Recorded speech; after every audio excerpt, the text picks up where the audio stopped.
Folks, welcome to A Sportsman's Life. Let's have some fun in today's show. Got Mr. Luke Clayton. Got a Taurus Ragin Hunter in his hand. Got the TRHP SRO sights, and he's grabbing for some hornady ammo. That happens to be 240 grain XTP. It is 44 mag, and Luke is going to try to shoot a hog this afternoon. Larry, I'm pretty confident. They've been coming in really regular, and of course I'm not going to be making any long shots. It's probably going to be 40 yards. We're all sighted in. I'm fired up. I'll tell you what, that gun is at 100 yards. We'll put him in about a 2-inch circle very easily. I saw the shots that you put on our video, our recent video. Yeah, well, I'll get this thing loaded up. Let's and go we'll ahead sneak and back in there. I think it holds 3, 6 4, of them. 5, 6. Should be at least 6 there. Okay. All right. Well, we'll get this rascal all loaded up here. I have to say, before I left, I made sure it was sighted in. It's sighted in for 100 yards, but at 25 and 40 or 50, essentially, I'm telling you, all you have to do is just hold it where you want to put that TRHP red dot where you want it. Cock that hammer and pull the trigger, or you can shoot it as a double action, whichever one's easier for you. Larry, I think you're loaded. buddy, I say, let's go get them. What do you say? Let's go set up for a hog. Okay, I'm ready. I don't start sweating anymore. I hear you. It's only about 128 right now, or feels like that way. I don't think it's quite that. Exactly. It sure feels that way.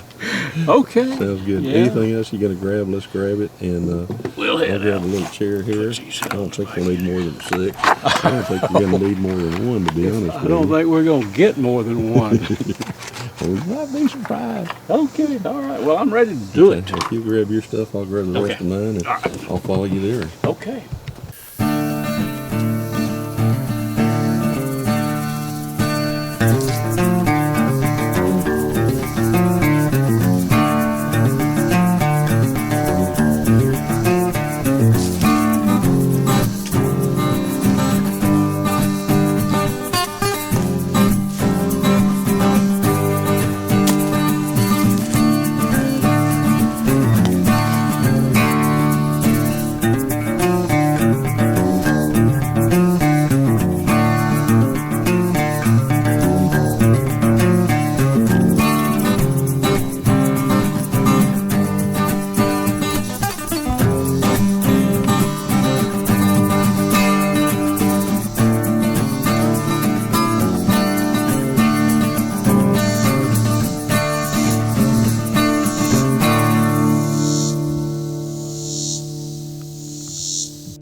Well, folks, unfortunately, we're not going to be able to have some grilled pork from this hunt. As luck would have it, the battery went out at the very last minute on our sight. And when you hold it up, when I held it up, there was no red dot, and there's no way to make the shot. So Larry and I are going to have round 2 with the hogs, and we're going to have a fresh battery and see, can we get some pork on the ground. Luke, what are we doing this morning? Well, I tell you, this is minerals, which you've read all the ingredients. Yeah, I'll tell you what. It looked like he was using Citric acid kind of thing is what's this, citric, the sucrose, there's sugar in it. So, I mean, these animals ought to come to it pretty darn quickly. Yeah. And for the most part, the trace minerals that I'm really concerned about generally are zinc, manganese, and copper. And he's got that in there pretty good. So I thought we'd put some out here, and we've got a trail camera that transmits pictures back to us. Right. You know? And I've got some. It's New Beginnings Minerals. Right. New Beginnings. I'm sure it could be Googled. It's not a name that you'd see in every store now, but as you say, he's got the right stuff in it. I think. Right stuff, yeah. I put some of this out here, Larry. And with, like I said, with the sugar and the citrus in there, yeah. You know, a lot of people are using orange peels in different things, and basically, I think that's what some of that is. But you're looking at the tracks here too, and I mean, yeah. There's hog tracks, there's deer tracks, and of course, Larry, folks, we're down at Jeff's Buck and Bass Ranch, and this is Jeff's food plot. He's going to be disking it up pretty soon, and he's got some salt blocks and looks like a mineral block back here. Oh yeah. And this type of deal right here, Larry, and I know you've done it too. Just back in the woods somewhere, put these minerals out. I put minerals, not these. I just got these minerals, but I put them out, and I'm talking about 2 years later. You go back to that hole, and there'll be a hole. Track, yeah, they can sniff it out. Well, too, a lot of the minerals kind of leach into the soil, and from the product, whatever it is that you put out, and they come back, and it stays there for a long, long time.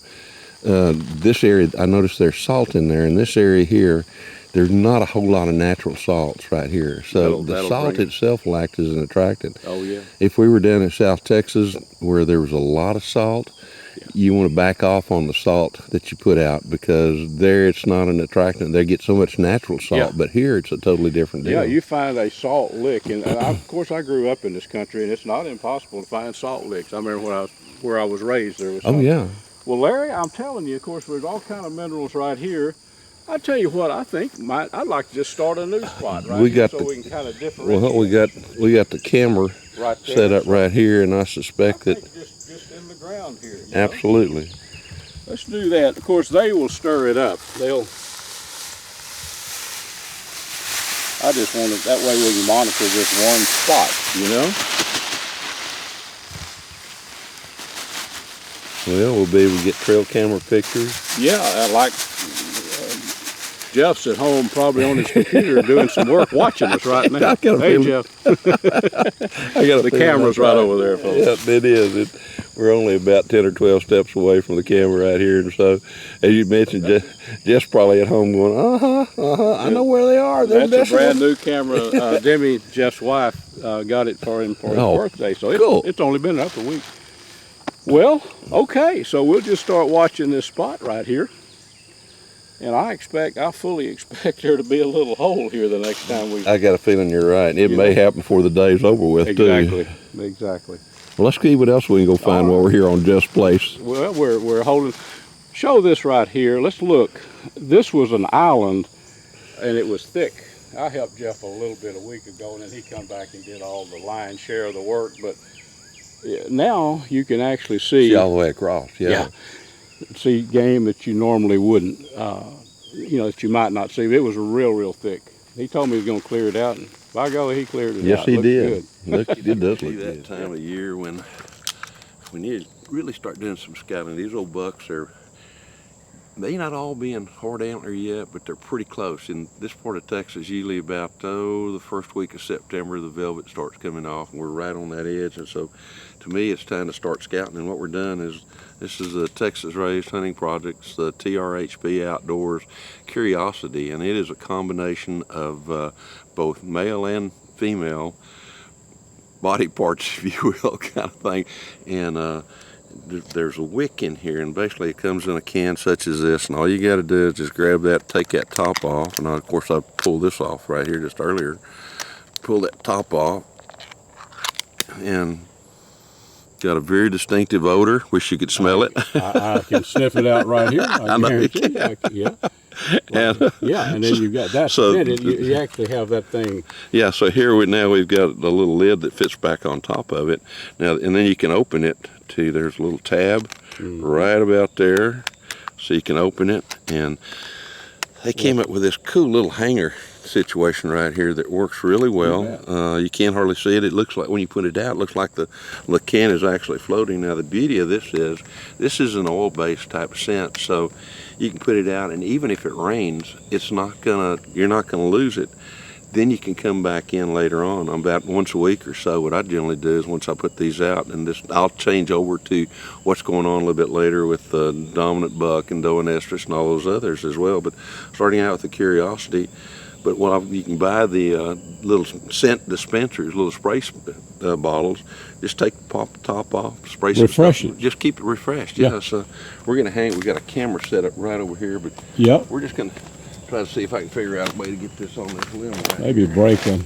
Yeah, maybe turn that limb backwards and pull it through there. So we got the can hanging right there. If deer comes by, we'll start getting ideas to what's coming in, and generally they'll come to these things year round, quite frankly. It would not surprise me that once they start scraping.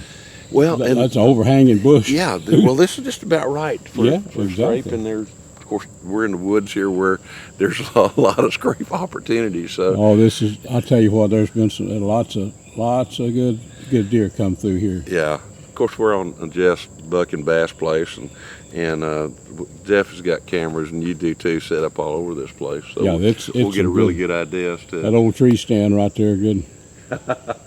Good bow stand. Yeah, that's just about the right distance for a bow or for that Taurus pistol. That's right, that Taurus. That's what I'm going to be putting to use some too. I'm anxious to. Well, we're going to get it sighted in and get you out with that thing. No telling what you're going to shoot with this year. Well, let's go find some other spots. Folks, it's your old buddy Luke Clayton, and it's time to do some outdoor cooking. You know, when I was a boy growing up in very rural northeast Texas, up in Red River County, my dad was a poultry chicken raiser. He raised thousands of chickens. Well, you might guess we had a lot of big chicken barbecues. Now, the way Dad did it this was back in the late 50s and the 60s when I was a young boy. He would dig a pit about 3 foot deep, about 2 foot wide, put some expanded metal over it, to hold the chicken halves. Build a fire of pecan or hickory wood, let the coals die down, and then he would cook the chickens over that. Well, we've got a little bit more modern way to do it. We're going to use the old country barbecue pit. It's actually a fire pit, if you will, with a grill over the top. So we're not going to dig a hole. There's a more modern way to do that now. But we're going to cook it on our old country barbecue pit. You can get these things at Buc-ee's. That's one of the many places that carry the old country barbecue pits. But we're going to get it fired up. I want to use some of this B&B charcoal pecan wood. I'll probably take this and split it and get it in a little bit smaller pieces. But I'm going to let this wood burn down to coals, and then we're going to put those chickens on there just like my dad used to do, except we're going to do it kind of the modern way. So we'll get a fire going and get this pit in operation and take it on from there. I think you're going to enjoy this, and I sure wish you were able to be here with me and eat some of this barbecue chicken. But you'll see it as we go with it. I'll show you step by step how we do it. Well, folks, I have stepped up my game from the little old country barbecue pit right here. Got this at Buc-ee's. I bet you've seen them at Buc-ee's right up in the front of the store. Also a little cooker. But a little cooker. Look what we're going to cook with today. This is another unit, old country barbecue pit. Check this out. We're going to cook some chickens and a little wild pork backstrap on this thing today. I've got some good dry wood in here and some lump charcoal. B&B charcoal. This stuff right here you cannot beat, folks. This is the wood, kiln dried wood, and it's pecan that we're going to cook with. And I'll put some lump charcoal in it down in the very bottom to get things going. So let's torch the fire off, but do check out this grill. got a grate that swings.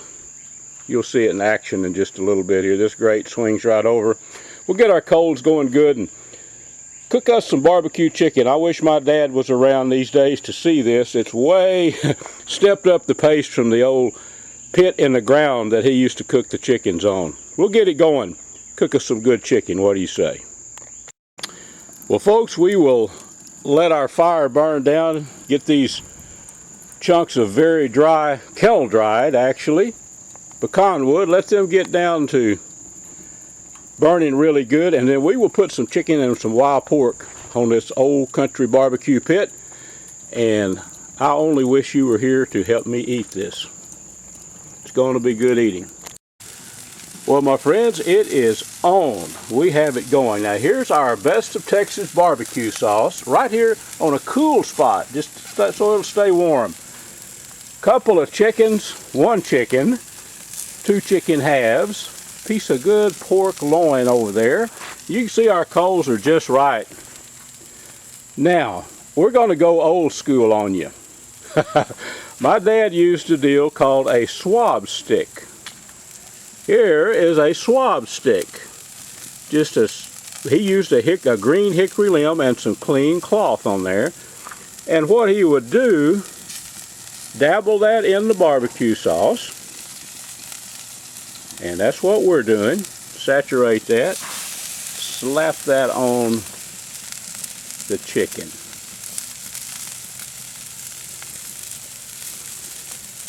And then that's exactly what we're going to do. I'm going to baste this chicken several times with the barbecue sauce as it cooks. Of course, we just now put it on. I'll give you a little picture a little bit later of this stuff cooking. I'm going to put a little bit on the pork. Make sure that it's doctored up just right. How about this though? I mean, we could cook enough chicken on this thing to feed an army. I just wanted to do this. This is kind of give you a little synopsis, if you will, of how easy it is to cook, but a lot of fun cooking with this wood. I've got a chunk of mesquite back on there too from that B&B charcoal, but doing a great job. And it's far enough that the meat is far enough from the wood, we don't have to worry about burning it. So I'll show you about another 10-15 minutes. I'll show you how our chicken's coming along. How about it?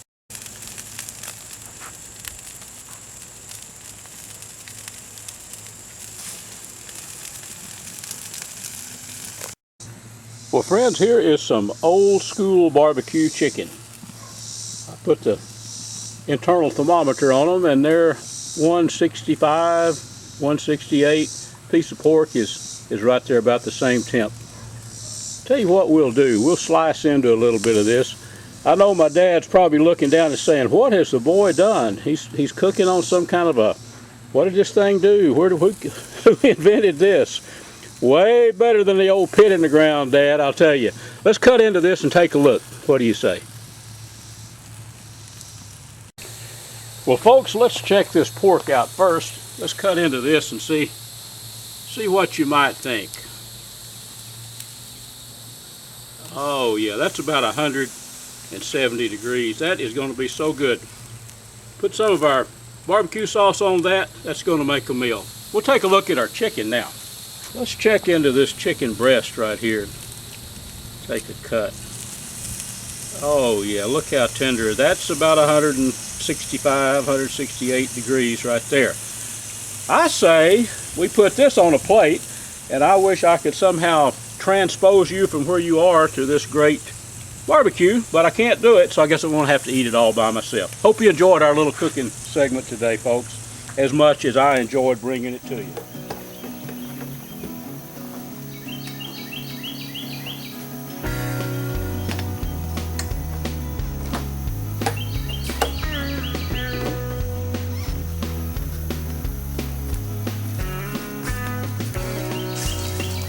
Bruce, I'll tell you what, I like that blind. Snap lock hunting blind. Snap lock. I figured you would. Folks, we're down here at Jeff Rice's Bucket Bass Ranch, and I think there's now 4 of these 4 or 5 snap lock hunting blinds. I understand why after sitting on They're comfortable, and the thing is, you can transport them, Larry, back in the woods. I had a little 4x4. This is a 4x6. I've got a little 4x4 that I put near my house. I had to pack it in. I think those panels on the smaller blinds weigh 15 pounds. Really? Or something. Carry them back in there, and you're ready to go. So, well, this one obviously is very portable. I like a little bit. I'm a big guy, so I carry a lot of gear and armor. So, really like that 4x6. Like the fact that I can stand up in one. Yes. You know, I like hunting all day, and if you're sitting in a blind where you can only come up this far, it ain't much fun. No. But when you can actually stand up, and I'm 6'3", and there's even room Stretch for yourself my hat, out. you know, Yep. and so when you're sitting for any length of time, you can stand up, move around a little bit. Very quiet. I love the window arrangement. yep. Very well done, and I'll tell you what, I am truly, truly impressed with it. Larry, I think you need down at your place one of those set up. Maybe you can put them on the ground. I have set them up on haydite blocks. Right. But right. having that little elevation is pretty neat. It really is. And where my place is, there's a lot of roll to it, so you want to have it up a little bit higher so you kind of You look bet. down at one or two of those little valley kind of things. Well, I say this I'm week we'll impressed. get back in there, and Jeff's been seeing a lot of game. This is an awesome spot right here. Man, But he's been seeing a lot of game on the trail camera right in here, so good chance, you'll connect this evening. I'll be back in that blind. Okay. Not just because of where we are, but how comfortable it is. Yeah, I hear you. Remember to watch us next week right here on A Sportsman's Life.